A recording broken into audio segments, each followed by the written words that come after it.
A little more. Dante's Inferno. No, a little more. It's still not picking up. Dante's Inferno. Yeah, keep it there. Dante's Inferno, history's most critically acclaimed fan fiction.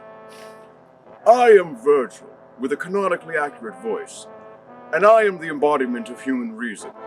As such, I will be your penultimate guide to the entirety of 1/3 of Dante Alighieri's Divine Comedy.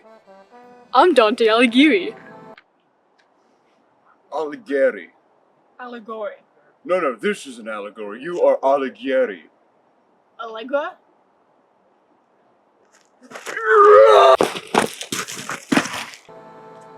And so begin Dante's tribulations and journey through hell.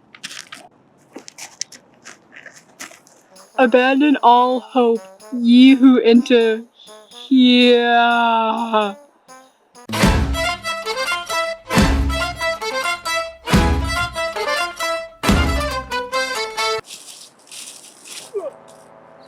Here we see Minos, the receptionist of hell.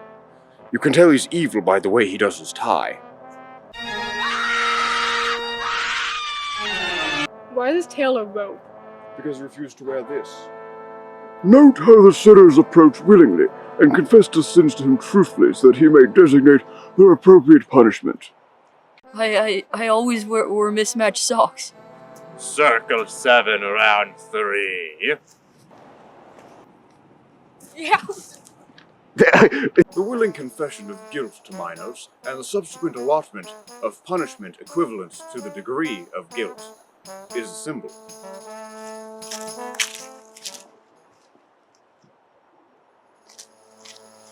Just kidding, I actually want a good grade on this assignment. The attribution of punishment, dependent upon the type and degree of guilt, correlates to the severity of one's tribulations being determined by said person's understanding and perspective of it. The greater the guilt, or the greater an obstacle is considered to be, the greater the punishment, or the struggle to overcome. Huh? I wasn't listening.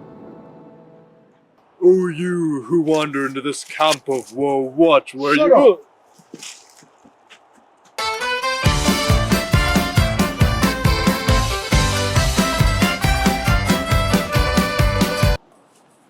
Hark! The wood of suicides! You've been in the forest this whole time. You should go break that twig, it'll be funny. Is that the poison tree? Of course not, you gormless rube. Now go snap the branch off, it'll be funny. Yowza! Dude, what the hell? You pudding-headed poltroon! You actually did it! These trees are another example of the symbolic retribution of sin. Because they denied their body through suicide, they are denied a body here. And as their final act of expression was the spilling of their own blood, they may only speak through their spilling blood. I'm not sure why they're trees, though. Doesn't say. I'm sure there's a good reason for that, though. There's so much blood! This precise mirroring of sin and mode of punishment is representative of that same theme of one's trials being determined by the individual's own interpretation of them. This sinner has interpreted his source of guilt to be self-destruction, and has willed his punishment to be fitted thusly.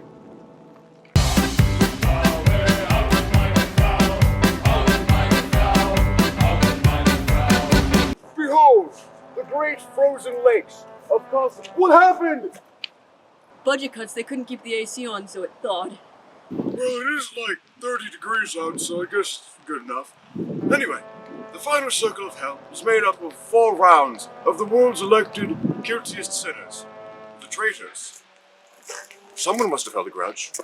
I'm a bubbly and well-adjusted person! Here, the guiltier the sinner, the deeper in the ice they are embedded. It serves as a clear example of the severity of the punishment being derived from that of the crime. As you may recall, the sinners willingly confess their sins in order to be accurately assigned punishment. In doing so, they impose the magnitude of their punishment upon themselves, symbolically demonstrating the manner in which all ordeals pertaining to morality are determined by the individual experiencing them. Moreover, the sinners recognizing their evil and facing the consequences reflects the larger overarching theme of the Inferno, representing the people who fail to persevere and reach fulfillment. However, you may note that Dante is not yet subsumed in any of these myriad pitfalls. This is due to his continued resistance and perseverance, and we will now be continuing onwards and upwards from this proverbial rock bottom. Or literal, if you please. Now, if you'll excuse me, I have to go climb down Satan's hairy flank. Until next time, when we cover Dante's second great installment, Purgatorio. Who are you talking to?